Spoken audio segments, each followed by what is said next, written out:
Audio Jungle.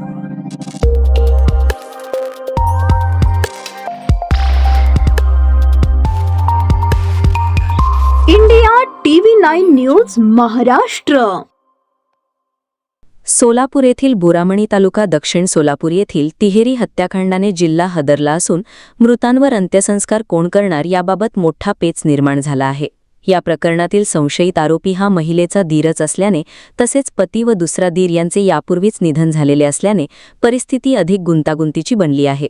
या पार्श्वभूमीवर महिलेच्या माहेरच्या नातेवाईकांशी रात्री उशिरापर्यंत चर्चा सुरू होती.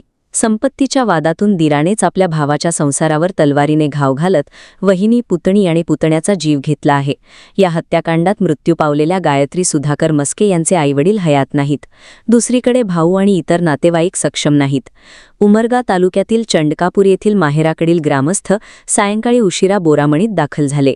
त्यांनी पोलीस प्रशासनाशी चर्चा केल्यानंतर सायंकाळी 7च्या सुमारास पोलिसांच्या कामकाजाला गती आली. तोपर्यंत मध्यरात्री झालेल्या या घटनेतील मृतदेह छत्रपती शिवाजी महाराज सर्वोपचार रुग्णालयात ठेवण्यात आले होते. बोरामणी गावातील अगदी बोटावर मोजण्याइतकेच ग्रामस्थ येथे होते. मस्के कुटुंबात आता संशयित आरोपीचा मुलगा हा एकटाच राहिल्याने अंत्यविधी कोणाच्या हस्ते करायचा याबाबत ग्रामस्थांनी मृत महिलेच्या नातेवाईकांशी चर्चा करूनच ठरविण्यात येईल असा निर्णय घेतला.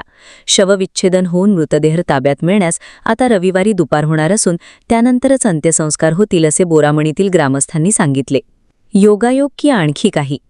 तिहेरी हत्याकांडाच्या रात्री त्या घरात मृत तिघे आणि संशयित मारेकरी शंकर मस्के हे चौघेच होते. हा योगायोग होती की पूर्वनियोजित कट याची चर्चा आता गावकऱ्यांमध्ये सुरू आहे.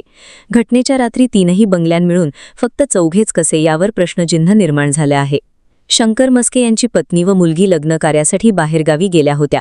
नेहमी घरी असणारी आई कस्तुरा मस्के या